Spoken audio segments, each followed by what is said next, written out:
obviously the Premier League season has started up again, so we've kind of been bogged down talking about that.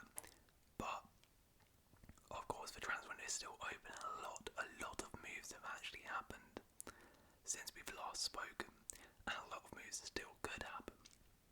So, we haven't got long left in the window. Pretty much every club has a big transfer rumour, so we're going to go through each one. Now, a couple of things to say before we do get into it. Firstly, those who watched the last video, those players who featured in that last video, I'm not going to talk about again, because there is a couple teams who still basically have the same transfer rumour and target from that video. I'm not going to talk about them because I've already given my thoughts on them, so check that video out if you want to see me talk about those moves. A couple of teams as well, it was kind of hard to really find any rumours, so what I've done for those clubs, I basically picked their latest transfer, which I haven't had a chance to speak about, and I'm going to speak about them. As always, get in the comments below if you disagree with any of my rankings or thoughts on these players, or if I should have picked someone else for your club. But let's have a look at what our tiers are. So they're going to be the exact same as our last video, where we have get it done, transfer where I absolutely love it and just get it done no matter what the cost is. Good signing, we have an average signing, a meh signing, so not entirely convinced by it, and stay away. Definitely do not sign this player and get out of that deal. So let's begin then. So we begin here with, I think this is Joan Garcia. I think that's his first name. Can't quite remember his first name, but this is Arsenal. Now Arsenal were one of those clubs where Miguel Merino is the obvious transfer link, but I talked about him in that previous video, which is quite poor by the way, but they still haven't managed to get that over the line. So I've had to pick someone else, and Garcia is a backup goalkeeper who looks like he could be joining from Spain. Quite young for a goalkeeper, only 23 years old. I'm assuming he's coming in as a backup if they sell Ramsdale. Look, I don't know too much about him. I'm not going to sit here and say, I've watched tons of him. Just having a little browse at, him. He does profile kind of similar to David Wright in terms of really good at collecting crosses. So yeah, I think, look, as I said, I don't really know too much about him. As long as the fee's not too bad for a backup goalkeeper, fairly young, could progress into a really nice keeper. I think average is fair. But yeah, Miguel Merino's really the big one if you want to hear me talk about that, then watch the other video. Next up we have Carlos Soler. His head is cut off, but that is Soler. So Carlos Soler has been linked with a move to West Ham. Now this is really interesting. Caught me by surprise here. I did not expect West Ham to be going in for Soler. But now there's two sides to this, because one, I think Carlos Soler is an absolutely brilliant player, especially for a club like West Ham. Usually I would say get it done, because Carlos Soler as a player is really, really good, super creative, and hasn't worked out for him at PSG, but still he's a very, very good player. Proved it at Valencia, and I think is good signing. However, the problem is though, West Ham, I feel like have loads of midfielders already. Like they've got Thomas Tuchel, they've got James Ward-Prowse, they've just signed Guido Rodriguez in there as well.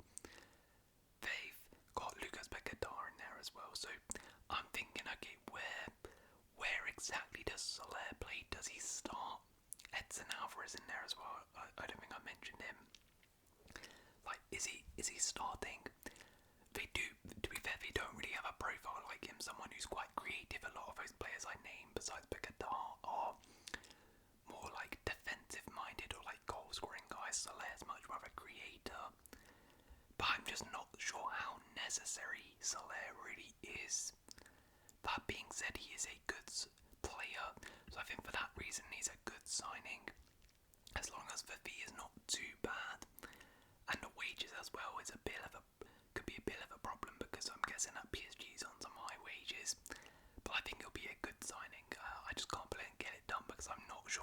necessary it really is. Next up we have Ferdi. Kadioglu from Bernabeu JV left back looks fairly likely to join Brighton. Now a lot of clubs have been linked to Ferdi Kadioglu throughout this transfer window, but it does appear that Brighton most likely will be signing him, and I think that means Valentina Barco is leaving to Sevilla, which, rest in peace my FPL and a lot of yours, I remember I put him in there. Anyways, back to Kadioglu. For me, this is a get it done. Brighton have been cooking this window, and this is another huge signing. If you remember at the Euros, Kadioglu was absolutely incredible for Turkey at left back. Really, really good going forward, really good at driving the ball up the field with his dribbling ability. And he's an absolutely fantastic fullback. Quite a few big clubs like Liverpool, United were sort of loosely linked with him as well. Decent age. I think for Brighton to get him is absolutely superb. Now, I mean, they do have Estupiñán there, so how necessary is he? I don't know, but still, he's a really good player, and it doesn't seem like it's going to be too much of a massive fee either. So, absolutely love this signing. Absolutely love it, and get it done, Brighton. Definitely could see him turning into one of the best left backs in the Premier League. Next up, we have Armando Broja. Armando Broja looks all set to join Ipswich. So, I believe it's going to be a loan with a buy option, but that buy option is going to be mandatory if Ipswich stay up. The fee is actually around 30 million, which is quite a lot for Ipswich. To really justify that, Broja would have to sort of return to that Broja we saw before his injuries, because before he got that ACL injury, Broja was actually looking like one of the better young strikers in the league. Quite a few Premier League clubs were interested in him. However, since that injury, he has kind of really lost a step. He doesn't really seem the same player. He's not really been as explosive as he once was. That being said, he's never really been able to get a proper chance. You know, Josie, in and out of the team, went to Fulham on loan last season, but I mean, unfortunately for him, Rodrigo Muniz just suddenly hit form, so he didn't get minutes. So, I'm really intrigued as a Josie fan. I hope he does well. I want to see how he does. For Ipswich, I think they did need another striker in there. He's not Premier League proven, but he is somebody who has played in the Prem before, and actually, you know, one of the only players in their squad to have played in the Prem before and have scored some goals. So, you know what, I'm going to say average. I'm not going to say good, because I think that fee of 30 million is quite expensive. For him to really justify that, he would have to, you know, really do well at Ipswich this season. I think he could definitely get goals for them. I think it'll suit their system nicely, but it just really depends on what you're getting. So I'm going to say average for now. Right then, next up we have Joao Felix to Chelsea. So this is a done deal, but yeah, we haven't really been linked with too many players since then. I haven't had a chance to speak about Joao Felix. So, I mean, initial reaction when I saw we were linked with Felix, I was like, what on earth is going on? I was so confused, and I kind of still am. But look, if this one, I still don't know how to feel about this one as a Chelsea fan, because Joao Felix as a player, I love him. I think Joao Felix is one of the most talented players I've seen. He is so good. He's such a nice, fun player to watch. I love watching him play. And when he was at Chelsea as well, he had some really cool moments. But we were going for a bad spell. He also had some really frustrating moments. You know, a lot of the time he would sort of just do too much, where he would just get the ball and try and dribble past the whole team, and it kind of got a bit annoying. So, when I saw we were linked back with him, I didn't know how to feel. I still don't. See, the thing is, like, I don't know where he plays, because we have so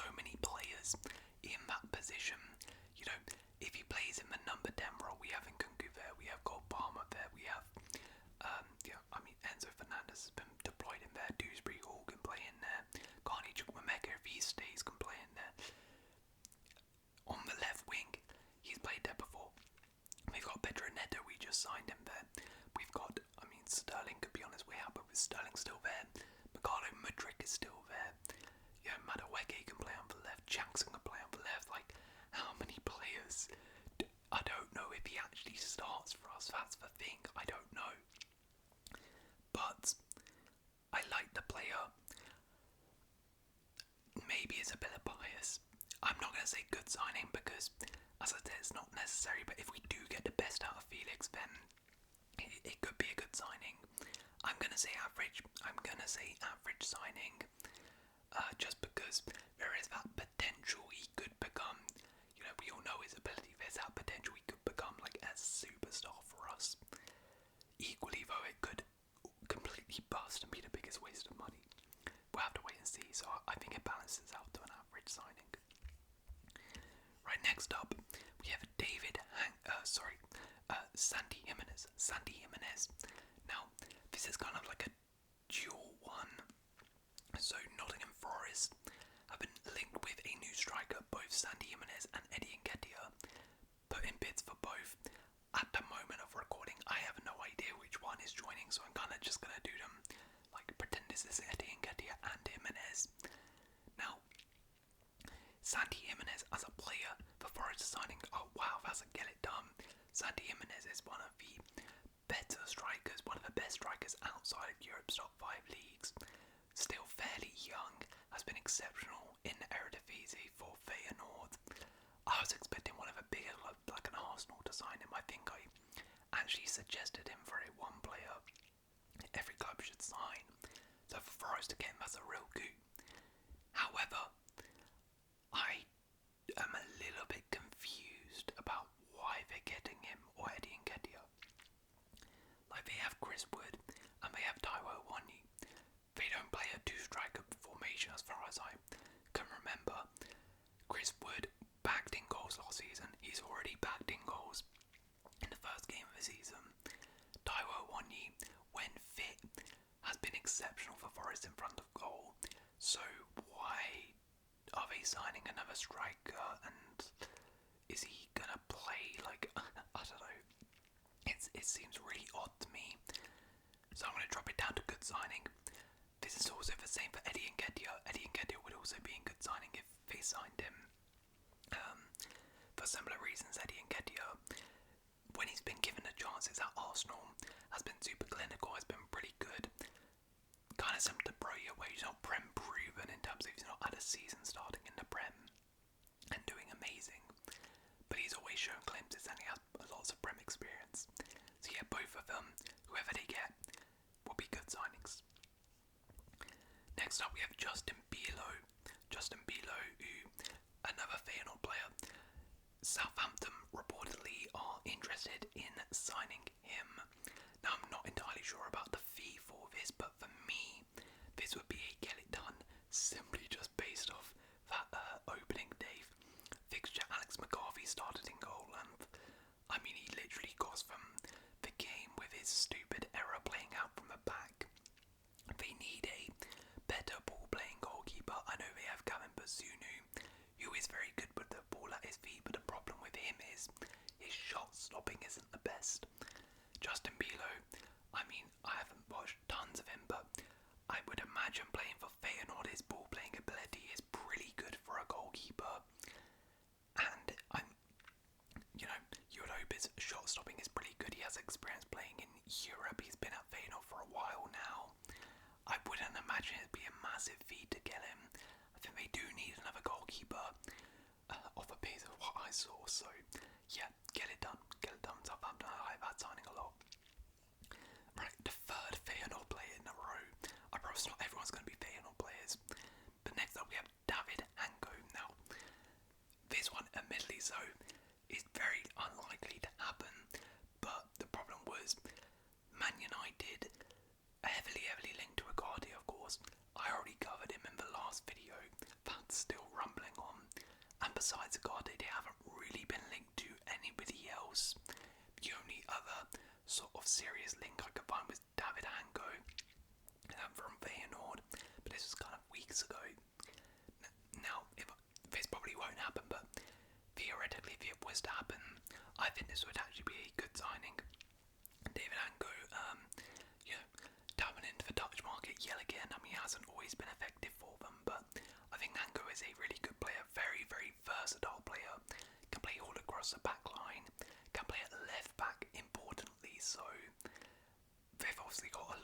injuries there with Shaw and Malacia, so yeah, can also play centre back again. Injuries there with Joao, so he would fill in very, very nicely into that team. Wouldn't cost too much, but as I said, I highly doubt this isn't happening. Agate is really the big one, but we have already spoken about that. Next up, we have Sepp van der Berg. Now, this one is a bit 50-50, so Sepp van der Berg is definitely leaving Liverpool. The centre back, it's just where he goes is the question. So I've put him down as the Brentford option. It appears Brentford and Bijlow have both had bids accepted at this point, but he's going to choose which one he wants to join. I don't know if he's joining Bijlow. He could well do. To be honest, if I was in a situation, I would. But let's just talk about Brentford for a second. And if he was to join Brentford, now it paid around 25 million it would cost for him, which is a pretty big fee, to be honest, for a player who, I'm pretty sure he was at Mainz last season on loan. He was very, very good for them, but that's really his only season performing well in the top flight. So, of a European top 5 league, before that hasn't really done too much, but he is very, very young. But the fee is quite high, but he has a lot of potential. He could potentially be sold on for a decent fee. They definitely need another centre back as well, Brentford. So I would say it's a good signing for that reason. The fee is the only thing that's pulling me off really from getting it done, but I think it's a risk. But I think it's a calculated risk, and a risk they kind of need to be taking at the back, because they do need reinforcements there. But let's see if he joins them. Next up, we have another Liverpool centre-back, Joe Gomez. So Joe Gomez looks almost set to leave. Almost guaranteed to leave Liverpool. He was left out of the matchday squad for their opener versus Ipswich. And he's been linked to numerous clubs, but the link in particular has been Aston Villa. Aston Villa have been linked to him. And you see, I'm actually a really big admirer of Joe Gomez.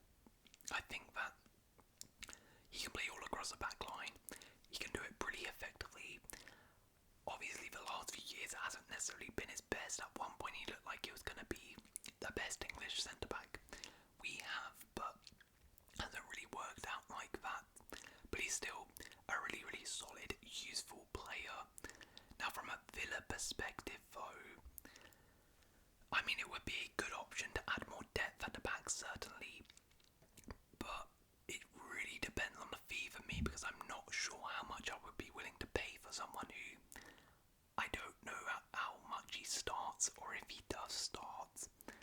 You know, where does he play Ezri Konsa in that sort of centre-back, right-back role?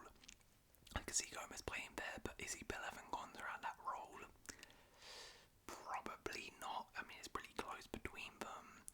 And then at the actual centre-back role, you know, Pau Torres, is he going to get past him? Probably not. You got Mings coming back as well. They've got tons and tons of left backs, so he's probably not going to play there. Like, don't get me wrong, he's going to play enough minutes. And for Villa, really, really good, useful depth option. But if, you know, the reports are like 40 million-ish for a depth player who's probably not going to play too much, it would usually be good signing. But for that reason, I'm going to stick it in average for that reason. Next up, we have Eric Dina Ebimbe, who has been linked to Everton. Now, Everton, I really couldn't find many links at all, so I'm kind of stretching it, but this is a player who has been linked to them. And I'm going to be honest, I really don't know much about the player. Very, very little, actually. I know 23 midfielder from Frankfurt. Used to be part of the PSG academy. All I know is really he's a midfielder. Complete centre mid or out wide as well. Yeah, I'm just going to stick him in average, to be honest. I'm just going to put him in average. Right, okay, this one I do know a lot about. Joachim Anderson to Fulham. Joachim Anderson to Fulham looks like all set and done. Around 30 million, I believe, the fee. From Palace going back to Fulham, of course, was on loan there before. For me, this This is a good signing. This is a really good signing for Fulham. Not sure it's quite kill it done because it is a pretty big fee, to be honest. But Joachim has played at Fulham before, very, very comfortable going back there. It was under Scott Parker, so he still does have to learn the new system, but with slotting very well, still knows. I'm sure a lot of players are still there from that Fulham team he was at. Did pretty well at Fulham. Has been really, really good in the Premier League for Crystal Palace. Really, really good. I'm surprised Palace have let him go, to be honest. A leader at the back. He's not old as well. He's 28, still got plenty of years left in the tank. As I said, it's a big fee. 30 mil for a club like Fulham is quite big, but it's not a fee where it's ridiculous.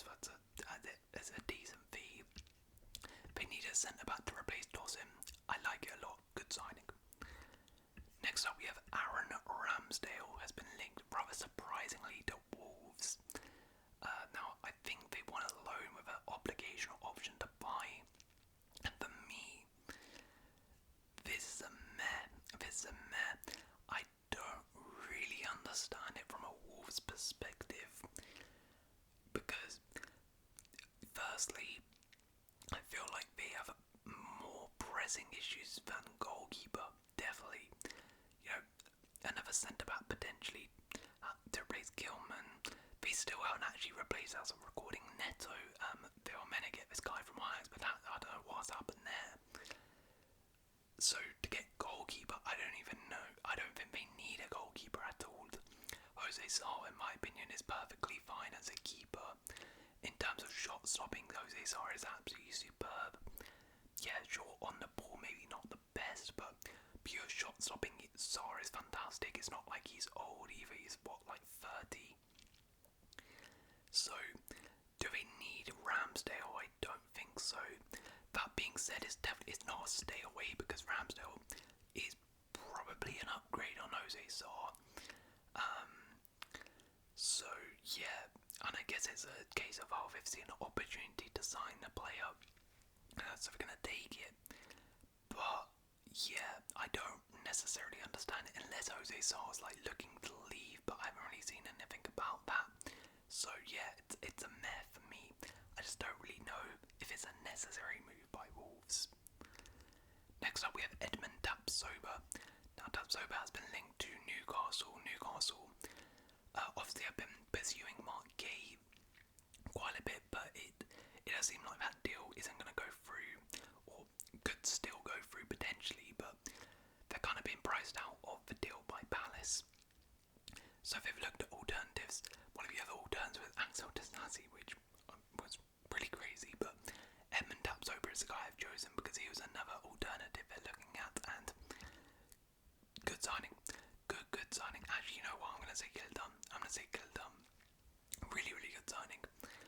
He's not going to cost as much as Mark Gay. Definitely not, I reckon. 40 mil max for Tapsoba. He's a player who's been linked to many Premier League clubs in the last couple of years. I remember Spurs, I think it was last year, heavily pursuing Tapsoba. It's a bit cheaper alternative to Gay. Still fairly young, still got room to develop. Won the league with Leverkusen last season. Didn't play every single game, but did play a large portion of the games. Yeah, really high quality defender, so I like this a lot. They need another centre back, get it done in my opinion. If you can't get Gay through the door, get Tapsoba as the other alternative. Next up we have Mamadashvili, who looks set to join Liverpool. Now this is a really, really interesting one. Came out of nowhere really. Does look like Liverpool will finally make their first signing of a window, but it's a bit weird. I'm gonna say meh again. Very similar to Ramsdale in terms of this is not necessary at all. I think they have seen an opportunity to sign one of the best young up-and-coming goalkeepers in the world and said, you know what, we're going to do it. So he's going to sign him and be loaned back out to Valencia, which, sure, cool. I don't mind this, just future planning for when Alisson does leave.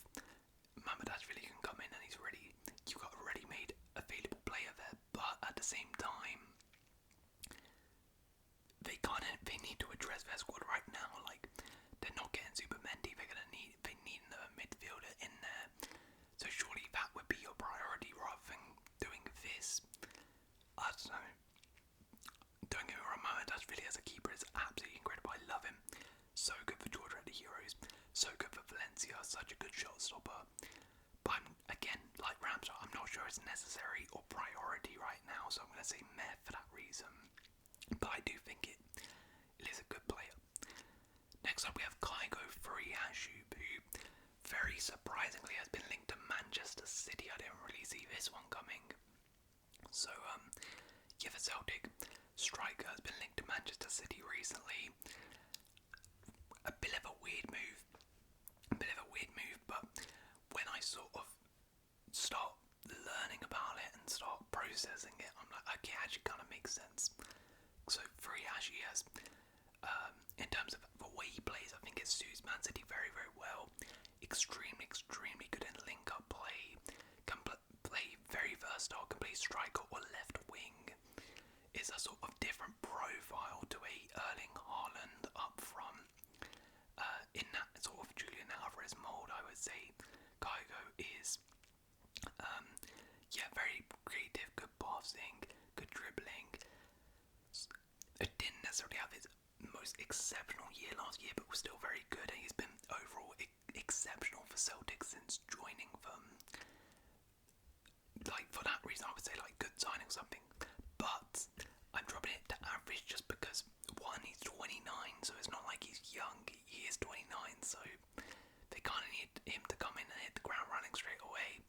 But mainly I'm dropping down to average because it's such a big risk. He has never played in a Big 5 league in Europe. You know, he has been exceptional for Celtic, granted, but the step up from a Scottish league to Premier League is quite big. So, yeah, it's a little bit of a risk. I don't know about the fee. If they get a cheap fee, then I might do good sign him because it is kind of low risk then, but still is a little bit of a gamble, but I do like it stylistically. Next up we have Oliver Skip to Leicester. So again, Leicester, I couldn't really find too many rumours, so I've just gone for a recent transfer in Oliver Skip, who has joined for, I believe, 25 million from Spurs. I'm gonna say meh.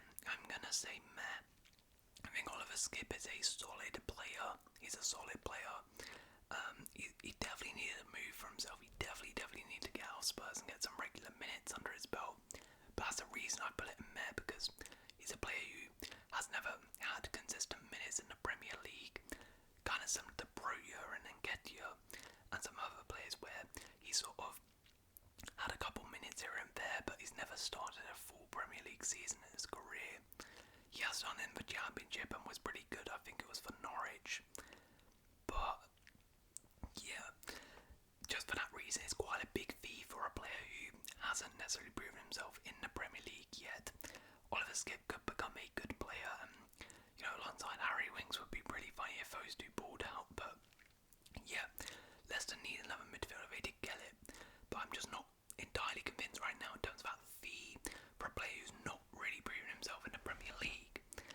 Yeah, it's quite big.